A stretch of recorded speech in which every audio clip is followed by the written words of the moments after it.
இயேசு கிறிஸ்துவின் நாமத்தில் உங்கள் அனைவரையும் அன்போடு கூட வாழ்த்துகிறேன். இன்றைக்கு நாம் தியானிக்க போகிற தலைப்பு, நம் மீது தேவனின் சித்தம் என்ன? What is God's will for us? வசனம் 1 தெசலோனிக்கேயர் 5:16-18. எப்பொழுதும் சந்தோஷமாய் இருங்கள், இடைவிடாமல் ஜெபம் பண்ணுங்கள், எல்லாவற்றிலையும் ஸ்தோத்திரம் செய்யுங்கள், அப்படி செய்வதே கிறிஸ்து இயேசுவுக்குள் உங்களை குறித்து தேவனுடைய சித்தமாய் இருக்கிறது. பாருங்க, தேவனுடைய சித்தம் அப்படின்னா நம்ம அநேகருக்கு தெரியும் இல்லையா? ரட்சிப்பு, எல்லாரும் ரட்சிக்கப்பட வேணும் என்று தேவனுடைய சித்தம் இருக்குது. அப்புறம் பார்த்திங்கன்னா பரிசுத்தமாக இருப்பது தேவனுடைய சித்தமாக இருப்பது. மூன்றாவது, நல்ல நன்றி செலுத்துகிற மனம் இல்லை, எப்பவுமே ஆண்டவருக்கு நன்றி செலுத்துகிற நன்றி உள்ளவர்களாக இருக்க வேண்டும் என்று தேவன் சித்தமாக இருக்கிறார். அப்புறம் பார்த்திங்கன்னா பிறருக்கு நன்மை செய்கின்ற ஒரு வாழ்க்கையில் நம்ம வாழ வேண்டும் என்று தேவனுடைய திட்டம் இருக்குது. அப்புறம் பார்த்திங்கன்னா நம்ம மனது புதிதாகிறதுனால தேவனுடைய பரிபூர்ண சித்தமாக இருக்குது. இன்றைக்கு இந்த காலவேளையில் தேவன் நம்மோடு இடைப்படுகிறார். ஒரு 3 காரியம் சொல்கிறாரு. முதலாவது, நீ சந்தோஷமாக இரு. 2வது, இடைவிடாமல் ஜெபம் பண்ணு. 3வது, தேவனுக்கு எப்பொழுதுமே எல்லாவற்றிலுமே நீ அவருக்கு நன்றி உள்ள இருதயத்தோடு இரு, தேவனை ஸ்தோத்தரி அப்படின்னு சொல்லி அவர் விரும்புகிறார். பாருங்க, முதலாவது, எப்பொழுதுமே சந்தோஷமா இருங்கள். நீ கவலைப்படாத, நான் உன் கூட இருக்கிறேன், உன்னை கண்மணி போல காக்கிறதுக்கு நான் இருக்கிறேன், சற்றின் மறையில நீ இருக்கிற. பிலிப்பியர் 4:4 பார்க்கிறோம் இல்லையா? கர்த்தருக்குள் எப்பொழுதும் சந்தோஷமாக இருங்கள், சந்தோஷமாக இருங்கள் என்று மறுபடியும் உங்களுக்கு சொல்லுகிறேன்.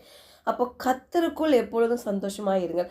இங்கே தேவன் சொல்லுகிற சந்தோஷம் கிறிஸ்துவுக்குள் சந்தோஷமாக இருங்கள் என்று பார்க்கிறோம். கர்த்தருக்குள் சந்தோஷமாக இருப்பது பாருங்கள், அநேக முறையில் நம்ம நினச்சது நடந்துச்சுன்னா உடனே ஒரு சந்தோஷம் வரும். அதெல்லாம் அப்பவுமே மறைஞ்சு போயிடும் பாருங்க. அதனால தான் சொல்கிறாரு, கர்த்தருக்குள் சந்தோஷமாக இருக்க பழகிக்கோ. ஏன்னா அந்த சந்தோஷம் உன்கிட்ட எப்பவுமே இருக்கும், உன்னை விட்டு அதை நீங்காது. நம்ம எந்த சூழ்நிலையிலும் நீ மனம் சோர்ந்து போக மாட்ட. இங்கே அப்போஸ்தலர் 16:25, நடுராத்திரியிலே பவுலும் சீலாவும் ஜெபம் பண்ணி தேவனை துதித்து பாடினார்கள். காவலில் வைக்கப்பட்டவர்கள் அதை கேட்டு கொண்டிருந்தார்களாம். இப்போது பவுலும் சீலாவும் எங்கே இருக்கிறாங்கன்னா, ஒரு சிறைச்சாலையில் இருக்கிறாங்க.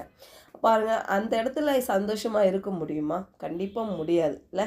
எவ்வளோலாம் நம்ம இருதயங்களில் எண்ணங்களில் ஓடும்.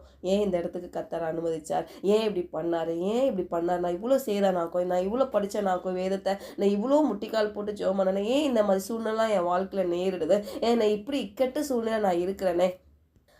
எவ்வளோ இருதயத்தில் ஓடும் இல்லை? ஆனால் இங்கே பாருங்கள், பவுலும் சீலாவும் என்ன பண்ணுறாங்க? துதித்து பாடுகிறார்களாம் தேவனை. அதாவது ஒரு மனிதன் மேலே தேவ திட்டம் என்ன என்றது அந்த மனிதன் கண்டு கொண்டான்னா பாருங்கள், எல்லா சூழ்நிலையுமே அவன் சுலபமாக கையாளுவான் பாருங்கள். இந்த இடத்துல அப்படி தான் நான் பார்க்குறேன். இந்த பவுலும் சீலாவும் பாருங்கள், அவங்களுக்கு தெரியுது தேவன் யார் என்று அவங்களுக்கு நல்லா தெரியுது. ஏன் நம்ம வாழ்க்கையில் இவ்வளோ பாடுகள் நம்ம சந்திக்கிறோன்றது அவங்களுக்கு நல்லா தெரியுது. ஆனால் இந்த பாடுகள் மத்தியிலும் என் தேவன் பெரியவர் என்ற ஒரு இடத்துல அவங்க வைக்கிறாங்க பாருங்க தேவனை. அதனால தான் அவங்க இருதயம் சந்தோஷமாக இருக்குது. இந்த கால வேளையில் நம்ம அநேகர் அந்த இடத்துல நம்ம இருதயத்தை வைக்காததுனால தான் பாருங்கள், நம்மளால் நிறைய டைமில் சந்தோஷமாகவே இருக்க முடியல இல்லை? அப்போ இன்றைக்கு நம்ம விட்டு கொடுப்போம். எந்த சூழ்நிலையிலும் எந்த நிலையிலும் தேவன் என்னை விட்டு விலக மாட்டார். 2வது பாருங்கள், இடைவிடாமல் ஜெபம் பண்ணுங்கள் இல்லை? இடைவிடாமல் ஜெபம் பண்ணுங்கள்னா இந்த இடத்துல மார்ட்டின் லூத்தர் ஒரு காரியம் அழகாக சொல்லியிருக்காரு பாருங்களேன். இடைவிடாமல் ஜெபிப்பதற்கு நேரமில்லாத கிறிஸ்தவர் யாரும் இல்லையா இல்லை? யாரும் சொல்ல முடியாது, ஐயோ எனக்கு ஜெபிக்கிறதுக்கு நேரமே இல்லை, யாருமே சொல்ல முடியாது. ஆனால் நான் சொல்வது இங்கே என்ன சொல்கிறாருன்னா, ஆவிக்குரிய ஜெபம். நம்ம விரும்பினா நம்ம வேலை செய்கிறப்போ கூட தேவனை நம்ம இருதயத்தில் நினைத்து பேச முடியும். நம்ம இருதயத்தில் தேவனை நினைத்து பேச முடியும். நம்ம தேவைகளுக்காகவும் ஜெபிக்க முடியும், பிறர் தேவைகளுக்காகவும் நம்ம ஜெபிக்க முடியும், ஆவியில் ஜெபிக்க முடியும் என்று அழகாக இங்கே சொல்லுகிறார் இல்லையா? அது உண்மை தானே? எபேசியர் 6:18, எந்த சமயத்திலும் சகலவிதமான வேண்டுதலோடும் விண்ணப்பத்தோடும் ஆவினால ஜெபம் பண்ணி பாருங்க. அப்போ ஆவினால ஜெபம் பண்ணுறதை பற்றி தான் இங்கே நம்ம பார்க்கிறோம். அந்த ஆவியினால ஜெபம் பண்ணும் பொழுது நம்ம எந்த டைமில் நம்ம ஜெபம் பண்ண முடியும்? அதனால தான் இங்கே சொல்கிறாரு, நீ இடைவிடாமல் ஜெபம் பண்ணு. அப்போ இடைவிடாமல் நம்ம ஜெபம் பண்ணும் பொழுது பாருங்க, தேவன் நமக்குள்ளாக இருந்து கொண்டே நம்மளை வழி நடத்துவார் பாருங்க.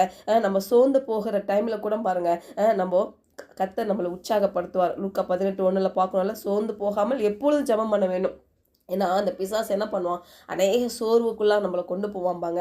அதுலேருந்து நம்ம தப்பிக்க ஒரே வழி நம்ம ஆவியில் ஜெபித்து கொண்டே இருக்கணும். மூன்றாவதாக எல்லாவற்றிலும் ஸ்தோத்திரம் செய்யுங்கள், அப்படி செய்வதை கிறிஸ்து இயேசுக்குள் உங்களை குறித்து தேவனை சித்தமாக இருக்குது. இந்த காலை வேளையில் நம்மளோட இடைப்படா இருப்பாங்க, நான் எல்லாவற்றையும் சிலுவையில் செய்து முடித்துட்டேன், நீ செய்ய வேண்டிய ஒரே விஷயம் நீ விசுவாசித்து என் மகிமை நீ பெற்றுக்கொள்ளு.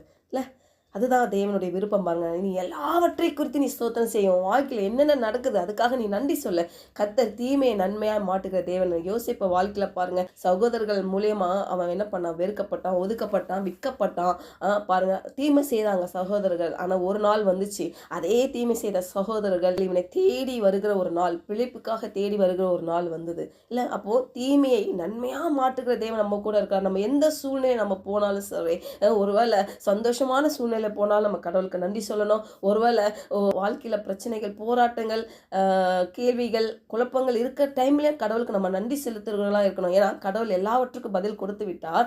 அந்த பதில் நான் பெற்றுக்கொள்றதுக்கு நான் பாத்திரனா இருக்கிறேன்னு சொல்லி நம்ம நன்றி சொல்லணும். ஏன்னா அவருடைய புத்திரர்கள் என்று நாம் பார்க்கிறோம். அவர் எல்லா சூழ்நிலையும் நம்ம அவருக்கு நன்றி செலுத்துறவர்களாக இருக்க வேண்டும் என்று தேவன் விரும்புகிறார். இதுவே தேவனுடைய சித்தமாக இருக்குது. நம்ம செபிப்போம். பரலோக தகப்பனே, இந்த காலை வேளையில் ஆண்டவரே எங்களோட இடைப்பட்டதுக்காக நமக்கு நன்றி ஆண்டவரே. நாங்கள் எந்த சூழ்நிலையிலும் ஆண்டவரே நாங்கள் சந்தோஷமாக இருக்கும்படி, கிறிஸ்துவுக்குள் நாங்கள் சந்தோஷமாக இருக்கும்படி எங்களை விட்டு கொடுக்குறோமாப்பா. ஆண்டவரே, ஆவியில் இடைவிடாமல் நாங்கள் ஜெபம் பண்ண எங்களை விட்டு கொடுக்குறோம். பரிசுத்த ஆவியானவரே எங்களை வழி நடத்துங்க. நாங்கள் எந்தெந்த இடத்துல என்ன வேலைகள் செய்கிறோம் ஆண்டவரே, எல்லா வேலைகளும் உண்மை நினைத்தபடி ஆண்டவரே சிறிய ஜெபம் செய்கிறவர்களாய், எப்பொழுதும் உங்களுடைய உறவில் நாங்கள் ஐக்கியம் உள்ளவர்களாய் நாங்கள் இருக்க எங்களை விட்டு கொடுக்குறோம் ஆண்டவரே. அப்பா, எல்லா சூழ்நிலையும் நாங்கள் உமக்கு நன்றி செலுத்துறவர்களாக நாங்கள் கடமைப்பட்டிருக்கோம்ப்பா. ஆண்டவரே, அந்த காரியத்தில் நாங்கள் என்றைக்குமே சோர்ந்து போகாதபடி எல்லா சூழ்நிலையிலும் தேவன் எங்களோடு கூட இருக்கிற பெரிய தேவன் என்று நாங்கள் விசுவாசித்து உமக்கு நன்றி உடையவர்களாக நாங்கள் இருக்க எங்களை அர்ப்பணிக்கிறோம். இயேசுவின் நாமத்தினால் ஜெபிக்கிறோம் நல்ல பிதாவே, ஆமென்.